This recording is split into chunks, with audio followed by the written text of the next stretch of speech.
ओम।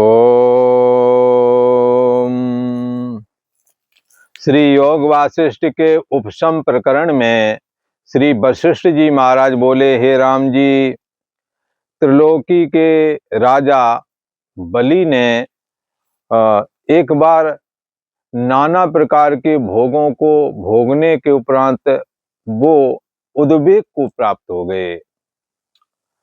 उनके मन में शांति नहीं आ रही थी, इसलिए सुमेरु पर्वत पर ऊंचे शिखर पर जाकर के बैठ करके इस जगत की चिंतना करने लगे कि यद्यपि मुझे चक्रवर्ती राजा है, ये ऐसा कहते हैं लोग, इस बड़े चक्रवर्ती राज्य से मुझको क्या मिला, क्या प्रयोजन सिद्ध हुआ। यद्यपि त्रिलोकी का राज्य बड़ा है तो भी इसमें आश्चर्य क्या है।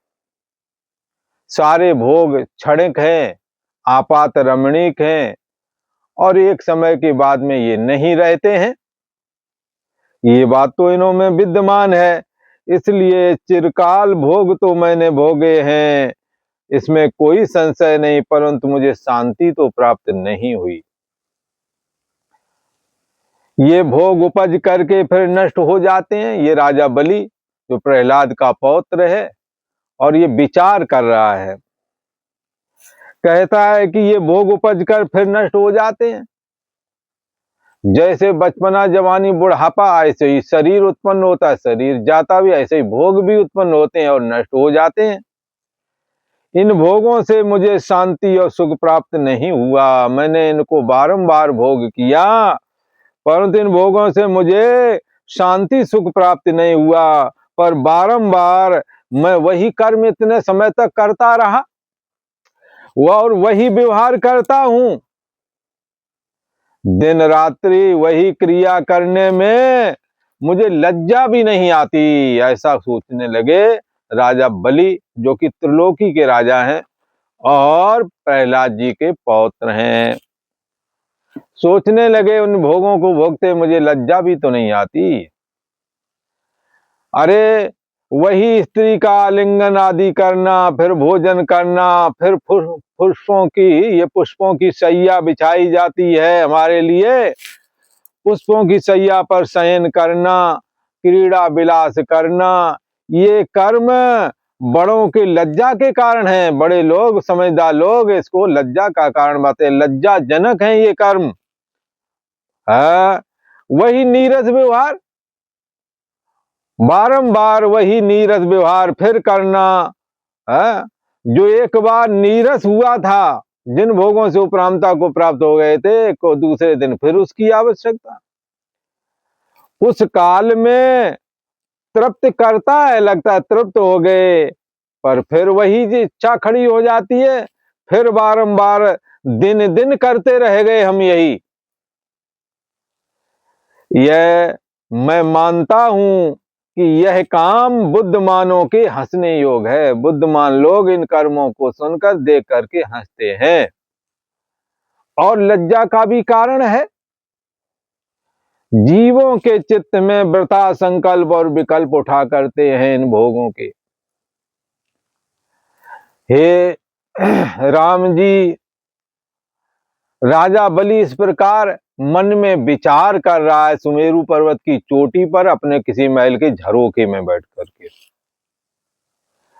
कहता है, जैसे समुद्र में तरंग उपजते और मिटते हैं, तैसे ही मन में उठने वाला यह संकल्प, यह आशा, ये कामनाएं, इन्हों का यह संकल्प और इच्छा जाल, इच्छाओं का जाल, आशाओं का जाल उठते और मिटते रहते हैं। सेम ऐसे ही जैसे अपार जल राशि वाले समुद्र में तरंगें उठती और लीन होती रहती हैं।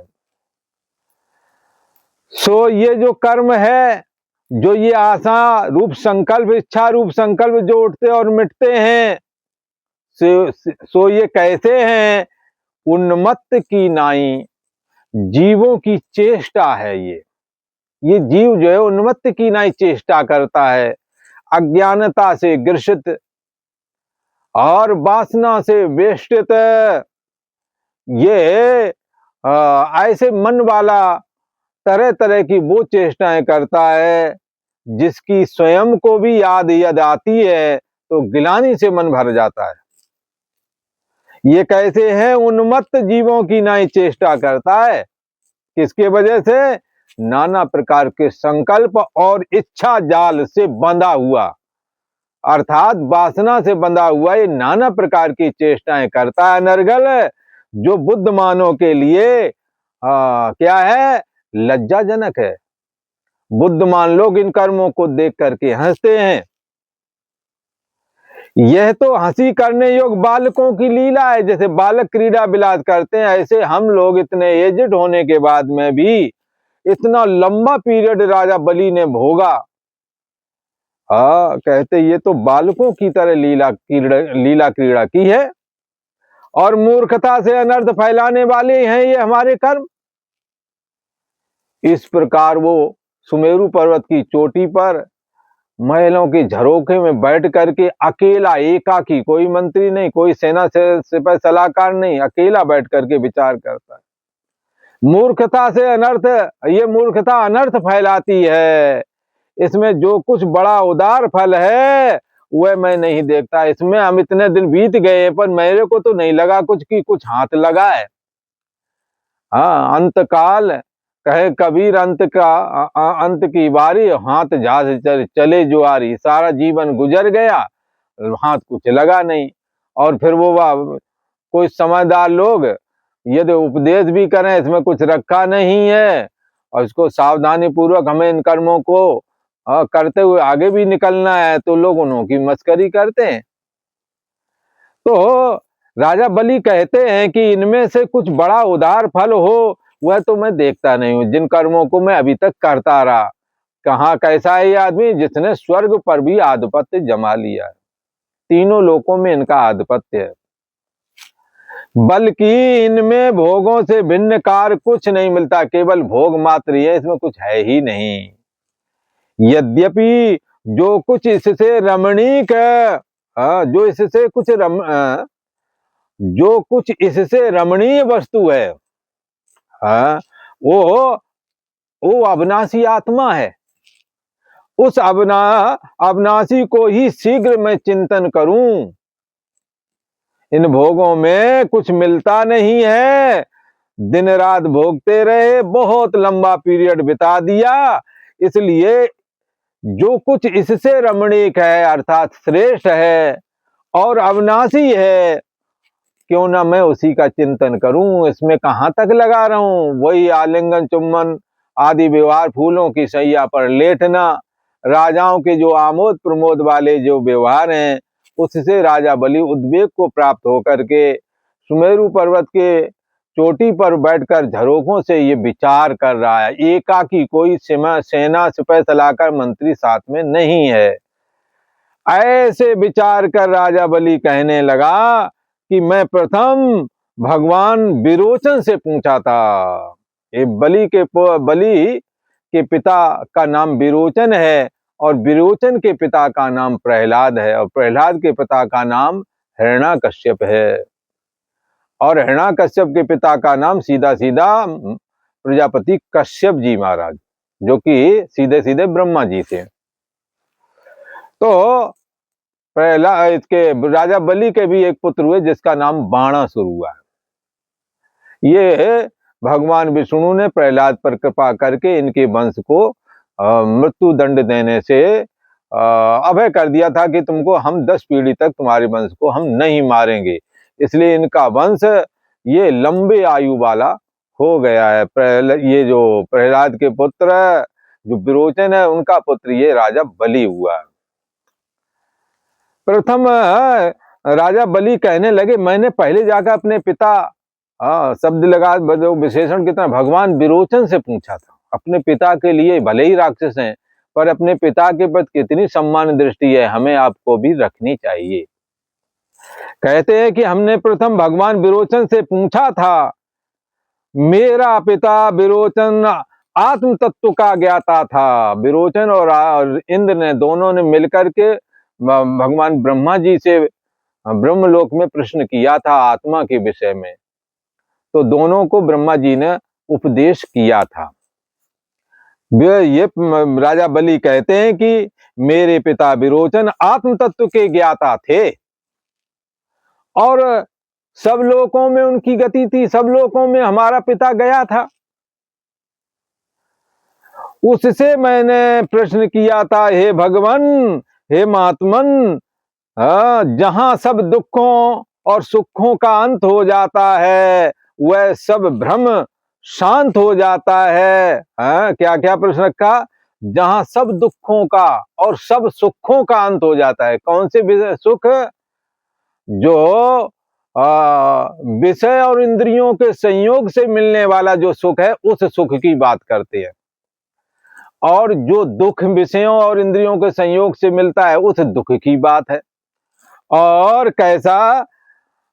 सब भ्रम जहां शांत हो जाता है, ये प्रश्न रखा है। सुख और दुख जहां नहीं और जहां भ्रम का अंत हो जाता है वह स्थान कौन सा है? हे भगवान, वह पद मुझसे कहिए जहां मन का मोह नष्ट हो जाता है वह कौन स्थान है? विरोचन से राजा बलि ने पूछा। ये विरोचन इनके पिता हैं। वह पद मुझसे कहिए जहां मन का मोह नष्ट हो जाता है, मन में मोह नहीं रह जाता है, काम क्रोध लोभ मोह आदि जहां नहीं पहुंच सकते, ऐसा जो मन का आश्रय और प्रकाशक है उस अंतर्यामी परमात्मा के विषय में राजा बलि ने अपने पिता विरोचन से प्रश्न किया है। कह रहे हैं जहां मन का मोह नष्ट हो जाता है। अर्जुन ने भी क्या कहा था? नष्टो मोहा। कहाँ किसका मोह नष्ट हुआ? अर्जुन के मन का। मन में ही मोह है, मैं और मोर तोर तय माया। मैं है और मैं हूं, ये मेरा है, ये भाव मन में ही तो आता है। इसलिए मन से जब मैं मेरा भाव अहमता और ममता मिट जाती है तो परिशेष से बचा हुआ तत्व ब्रह्म ही बचता है। वह पद मुझसे कहिए, जहां कहते हैं विरोचन को पूछ रहे हैं राजा बलि की, वह पद मुझसे कहिए जहां मन का मोह नष्ट हो जाता है और प्रजातिता कामान सर्वान पार्थ मनोगतान, और सब इच्छाएं जहां खत्म हो जाती हैं, सब इच्छा से जहां ये जीव मुक्त हो जाता है वो स्थान मुझसे कहिए। और हे भगवान, राग द्वेष से रहित जिसमें सर्वदा विश्राम होता है, कैसा वो स्थान है कि वहां राग द्वेष नहीं है? राग द्वेष से रहित जिसमें सर्वदा विश्राम होता है, हमेशा जिसमें विश्रांति रहती है, इस आत्मा में न राग की पहुंच है और न ही द्वेष की पहुंच है और न ही मोह है। और विषय इंद्रियों के सन्निकर्ष से होने वाला जो सुख और दुख है वो भी वहां पर नहीं है। और फिर उस पद में जाकर कोई क्षोभ नहीं रहता। हे तात, वह कौन पद है? ये प्रश्न किया है राजा बलि ने अपने पिता विरोचन से।